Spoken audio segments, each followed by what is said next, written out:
À l'intérieur du T-7 RDC, le jet présidentiel luxueux de Félix Tshisekedi dévoilé, imaginez un palais volant, un symbole de pouvoir qui traverse les cieux à plus de 800 km à l'heure, transportant le président de l'un des pays les plus riches en ressources, mais aussi l'un des plus tourmentés au monde. C'est le T-7 RDC, l'avion présidentiel de la République démocratique du Congo, un Boeing 337 BBJ-3 qui incarne à la fois le prestige et les contradictions d'une nation en quête de stabilité. Mais derrière son luxe éblouissant, une question brûle.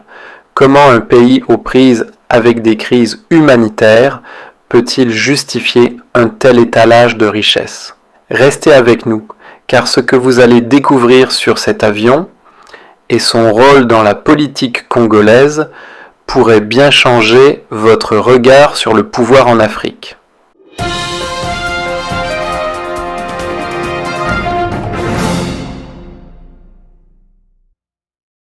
Le T-7 RDC n'est pas juste un avion, c'est une déclaration. Une machine qui porte les couleurs du drapeau congolais, un bleu éclatant, un rouge vibrant, un jaune qui brille comme l'or des mines du Kivu.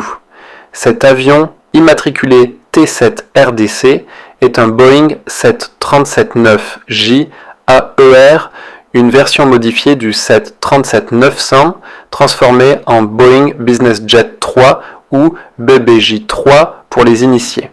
Conçu pour les longs trajets, il peut parcourir jusqu'à 11 500 km sans s'arrêter, reliant Kinshasa à Berlin, Doha ou même Shanghai en un seul vol. À l'intérieur, c'est un monde à part, des suites privées avec des lits dignes d'un hôtel 5 étoiles, des salles de bain équipées de douches, des salons spacieux pour des réunions au sommet, une salle à manger pour des repas gastronomiques à 30 000 pieds, et même des bureaux high-tech avec connexion Wi-Fi, écran plat et téléphone par satellite. Une cuisine dernier cri complète le tableau, prête à servir des plats dignes des plus grands chefs. Cet avion, c'est un bureau présidentiel, une résidence, un centre de commandement, le tout enveloppé dans une coque d'aluminium qui file à travers les nuages. Mais avant de plonger dans ce luxe, posons-nous une question. Pourquoi cet avion existe-t-il? La République démocratique du Congo, un géant de l'Afrique centrale, est un pays de paradoxes. D'un côté, il regorge de richesses, cobalt, cuivre, or, diamants, des minerais qui alimentent le monde moderne. De l'autre, des millions de Congolais vivent dans une pauvreté extrême, confrontés à des conflits armés, des déplacements massifs et des catastrophes naturelles. En 2025, alors que les inondations ravagent Kinshasa et que les rebelles du M23 s'emparent de territoires dans l'Est, le président Félix Tshisekedi sillonne le globe dans cet avion. Est-ce un outil essentiel pour la diplomatie d'un chef d'État ou un symbole d'excès dans un pays qui crie famine? C'est cette tension que nous allons explorer aujourd'hui. Revenons à l'histoire de cet avion. Le T-7 RDC n'est pas une acquisition récente. Il a pris son premier envol en juin 2008, il y a plus de 17 ans. À l'époque, il ne portait pas encore les couleurs congolaises. Avec son numéro de série 37 560, il a d'abord volé sous d'autres immatriculations. N1784B, VP-CKK, HZ-103S, entre autres. Cet avion a eu plusieurs vies, passant entre les mains de riches propriétaires, d'entreprises privées, peut-être même d'autres gouvernements. Mais en 2023, il entre dans l'histoire congolaise. Félix Tshisekedi, qui a pris le pouvoir en 2019, n'avait pas d'avion présidentiel à son arrivée. Pour ses déplacements internationaux, il louait des jets privés, un processus coûteux, avec des tarifs oscillant entre 3 500 et 4 500 $ de l'heure. Une facture salée pour un pays où le salaire moyen ne dépasse pas quelques dollars par jour. C'est là qu'intervient Gainjet Aviation, une société grecque spécialisée dans la location de jets privés. En 2023, le gouvernement congolais signe un contrat de location à long terme pour le T-7 RDC. L'avion est repeint aux couleurs nationales, immatriculé sous le code T-7 RDC et devient le vaisseau amiral de la présidence. Combien coûte cette location? Mystère. Les chiffres exacts restent opaques, un secret bien gardé par Kinshasa. Mais à titre de comparaison, un Boeing BeBeeJet 3.9 vaut environ 93 millions de dollars. Et les personnalisations intérieures peuvent faire grimper la facture bien au-delà. Même en location, un tel avion représente une dépense colossale, avec des coûts d'entretien, de carburant, d'équipage et d'assurance qui s'accumulent mois après mois. Alors, à quoi sert cet avion? Officiellement, il est un outil de diplomatie. Félix Tshisekedi est un président actif sur la scène internationale. En 2024 et 2025, le T-7 RDC a été repéré dans des aéroports du monde entier. Berlin pour une visite d'État, Zurich pendant le Forum économique mondial, Budapest, Bruxelles, Shanghai et même Doha, où Tshisekedi a rencontré son homologue rwandais Paul Kagame pour des pourparlers cruciaux sur le conflit dans l'est du Congo. Chaque vol est une vitrine pour la RDC, une façon de projeter une image de puissance et de modernité. À bord, Tshisekedi peut travailler, recevoir des conseillers, préparer des discours, tout en restant connecté au monde grâce au système avancé de l'avion. Les deux moteurs CFM 56-7B, des turbofans à haute efficacité, garantissent des vols fiables et rapides, tandis que les systèmes avioniques modernes assurent une navigation précise, même sur les routes les plus exigeantes. Mais cette vitrine a un revers. Pendant que le T-7 RDC sillonne les cieux, la RDC fait face à des crises sans précédent.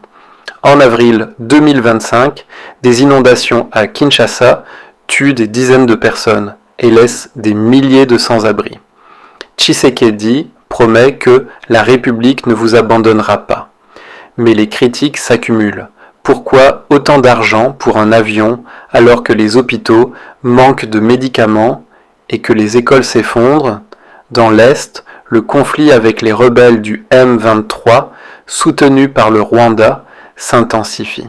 Depuis janvier 2025, ils ont pris le contrôle de villes clés comme Goma, forçant des centaines de milliers de personnes à fuir. Tshisekedi compare cette crise à l'invasion de l'Ukraine par la Russie. Mais sa décision de ne pas négocier directement avec les rebelles divise l'opinion. Pour certains, il est un leader ferme. Pour d'autres, il est déconnecté des réalités du terrain. C'est ici que le T-7 RDC devient plus qu'un avion. Il devient un symbole. Dans un pays où la richesse côtoie la misère, cet avion incarne les inégalités criantes. Les défenseurs de Tshisekedi arguent qu'un président doit avoir les moyens de représenter son pays dignement. Sans un avion dédié, disent-ils, la RDC serait reléguée au second plan sur la scène mondiale, forcée de louer des jets à des coûts exorbitants ou de dépendre de faveurs étrangères. Un avion comme le T-7 RDC, avec sa portée de 6000 miles nautiques et son intérieur digne d'un palace, envoie un message. La RDC est un acteur majeur, un pays qui compte. Et dans un monde où l'image est reine, ce message peut ouvrir des portes, attirer des investisseurs ou renforcer des alliances. Mais les critiques ne manquent pas. Pour beaucoup de Congolais, le T-7 RDC est une insulte. Comment peut-on justifier un tel luxe quand des enfants meurent de faim ? Demande un habitant de Goma sur les réseaux sociaux. Les ONG, comme Amnesty International, pointent du doigt l'inaction du gouvernement face aux violations des droits humains et à la crise humanitaire. En septembre 2024, un rapport d'Amnesty critique Tshisekedi pour avoir ignoré la détérioration des droits humains sous son mandat. Pendant ce temps, l'avion continue de voler, transportant le président vers des sommets internationaux où il plaide pour plus d'aide tout en évitant parfois les questions gênantes sur la gestion interne du pays. Explorons un autre angle. Le contexte politique. Tshisekedi est à la tête d'un pays fracturé où le pouvoir est un jeu d'équilibre délicat. En 2024, il annonce une commission pour réviser la Constitution, une décision qui soulève des soupçons. Certains y voient une tentative de supprimer les limites de mandat pour briguer un troisième terme. Cette annonce, combinée à l'utilisation du T7 RDC, alimente les accusations d'élitisme. En mars 2025, alors que les rebelles M23 avancent, l'ancien président Joseph Kabila refait surface, rencontrant des opposants pour discuter de l'avenir politique du pays. Tshisekedi, qui avait autrefois partagé le pouvoir avec Kabila dans une alliance fragile, l'accuse même de soutenir les rebelles. Dans ce climat de méfiance, l'avion présidentiel devient un point de friction, un symbole de la distance entre le gouvernement et le peuple. Et pourtant, il y a une autre perspective à considérer. Le T7 RDC n'est pas seulement un caprice de luxe, il est aussi un outil stratégique. En février 2025, Tshisekedi propose un accord sur les minerais avec les États-Unis, offrant un accès aux ressources congolaises en échange d'investissements et d'un soutien à la sécurité.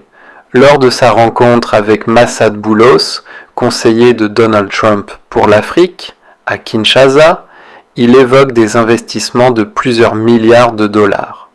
Ces négociations, souvent menées à bord du T7 RDC ou lors de sommets internationaux, pourraient transformer l'économie congolaise si elles aboutissent. Pour Tshisekedi, l'avion est un levier, une plateforme pour convaincre le monde que la RDC est prête à jouer dans la cour des grands. Mais voici le moment clé, celui qui cristallise tout. En janvier 2025, alors que Goma tombe aux mains des rebelles M23, Tshisekedi refuse de participer à des pourparlers de paix à Nairobi. À ce moment précis, le T7 RDC est à Zurich, transportant le président au Forum économique mondial. Cette image, un président dans un jet luxueux pendant que sa population souffre, devient virale. Sur les réseaux sociaux, les Congolais expriment leur colère. Ils parlent de paix à l'étranger, mais où est-il pour nous ? Cette juxtaposition, un avion à 93 millions de dollars contre des familles déplacées fuyant les combats, est le cœur du débat. Ce n'est pas seulement une question d'argent, c'est une question de priorité, de responsabilité, de leadership. Alors, que retenir de tout cela ? Le T7 RDC est plus qu'un avion. C'est un miroir tendu à la République démocratique du Congo, reflétant ses ambitions, ses contradictions, ses espoirs et ses échecs.